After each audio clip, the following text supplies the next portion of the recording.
అన్ని ప్రాంతాల మీద ప్రభుత్వానికి సమానమైన న్యాయం ధర్మం ఉండాలి. ఇక్కడున్న రైతాంగం దిక్కు లేక గత్యంతరం లేక కాలువలు రాక ప్రాజెక్టు రాక భూగర్భ జలాల మీద ఆధారపడతారు అధ్యక్ష.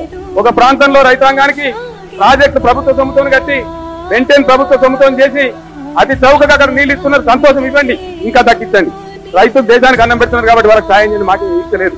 కానీ వాళ్ళ దగ్గర ఎంత తీసుకుంటున్నారో తెలంగాణలో కూడా అంతే తీసుకోవాలని నేను డిమాండ్ చేస్తా ఉన్నా అధ్యక్ష.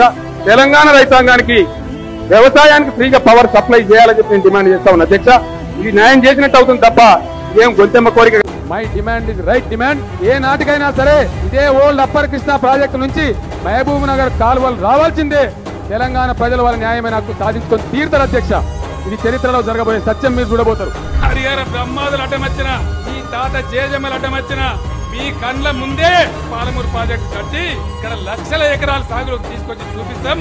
ఇలా పాలమూరు పంపు పొంగు చూస్తే ఒక నది వారినట్టుగా, కృష్ణమ్మ తాండవం చేసినట్టుగా మనసు పులకరించే విధంగా అద్భుతమైనటువంటి ఘట్టాన్ని నా కండ్లతో చూసి నా ఒళ్ళంతా పులకరించిపోయిందని నేను మనవి చేస్తా ఉన్నా. ఇంత మంచి కార్యక్రమం చేసి నా జీవితం ధన్యమైందని నేను మనవి చేస్తా